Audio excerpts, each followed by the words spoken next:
आधी रात का समय था। बेलापट्टी गांव की नदी के किनारे एक रहस्यमयी साधना चल रही थी। काला चोगा पहने तांत्रिक रुद्रनाथ आंखें बंद किए मंत्र पढ़ते हुए हवन कुंड में आहुतियां डाल रहा था। ओम झंझा काल भूमि पावन तंत्र मंत्र स्वाहा। मंत्रों की गूंज के बीच अचानक पास ही बने एक गहरे गड्ढे से एक आदमी रेंगता हुआ बाहर निकला। उसका शरीर जलने सुलगने से बुरी तरह क्षत विक्षत था। दर्द से कराहते हुए वो हवन कुंड के पास आ गिरा। जल्दी करो बाबा, मुझे मुक्ति दिलाओ। रुद्रनाथ ने बिना समय गवाए उसे सिंदूर से तिलक लगाया। पास ही गोबर से जमीन पवित्र की और मंत्र पढ़ते हुए लोहे की कटार से उसका सिर अलग कर दिया। सिर जैसे ही गोबर से बनाए गोल घेरे में गिरा, काले धुएं जैसी आकृतियां उस सिर में समा गईं। रुद्रनाथ ने उस सिर को और मंत्र जागृत नारियल को उठाकर एक पुराने लेकिन बेहद कीमती संदूक में रखा, जिसमें पहले से ही सोने चांदी के गहने और महंगे कपड़े भरे थे। फिर उसने संदूक को मंत्र से बांधकर नदी में प्रवाहित कर दिया और शरीर को वहीं अग्नि दे दी। सिर कटे शरीर को जलाने के बाद तांत्रिक गोरखनाथ गांव की ओर लौट गया। उसी गांव में भीमलाल अपने पत्नी ललिता और 7 साल के बेटे संदीप के साथ साथ रहता था। भीमलाल का खेत उसी नदी के किनारे में पड़ता था।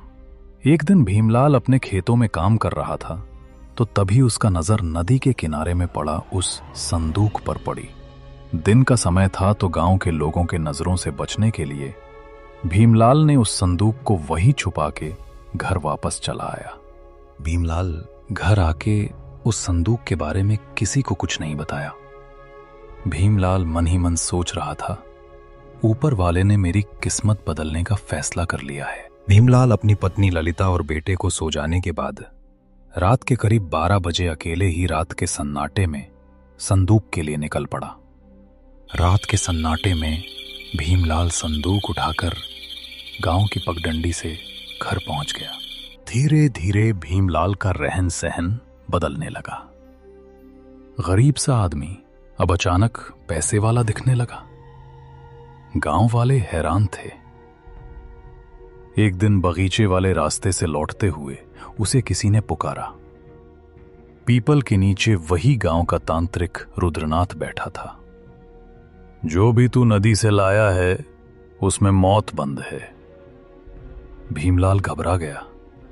क्या कह रहे हो बाबा? मैंने तो कुछ नहीं लाया।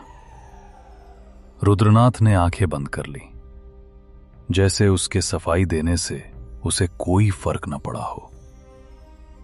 उसी रात भीमलाल के 7 साल के बेटे को उल्टियां होने लगीं। हालत बिगड़ती देख उसकी पत्नी ललिता रो पड़ी। सुनिए जी, आप जल्दी से जाकर डॉक्टर को ले आइए। न जाने क्या हो गया है मेरे मोनू को। भीमलाल डॉक्टर लाने निकला ही था कि पीछे से चीख सुनाई दी।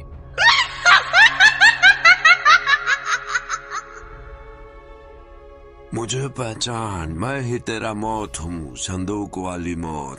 डर के मारे भीमलाल और ललिता बाहर भागे और कमरा बंद कर दिया।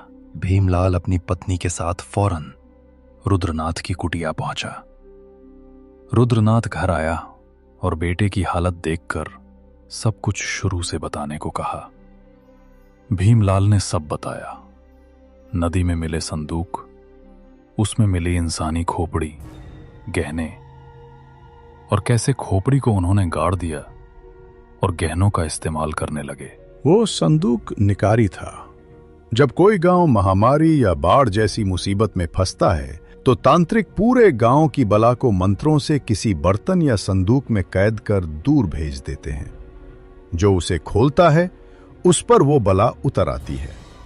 अभी ये तुम्हारे बेटे पर है। बाबा, मेरे बेटे को बचा लीजिए। ये मुसीबत मेरी लाई हुई है, इसे मेरे ऊपर डाल दीजिए। कल रात अपने परिवार और संदूक को लेकर नदी किनारे आना। कई रातें साधना चली। धीरे धीरे निकारी ने बच्चे को छोड़कर भीमलाल के शरीर को पकड़ लिया। रुद्रनाथ ने ललिता से कहा, अब तुम्हारा बच्चा सुरक्षित है। तुम्हारा पति मेरे पास रहेगा जब तक मैं इस महामारी को बंद नहीं कर देता। ललिता बच्चे को लेकर घर चली गई। कई दिनों तक रुद्रनाथ ने कोशिश की, मगर भीमलाल की हालत बिगड़ती गई।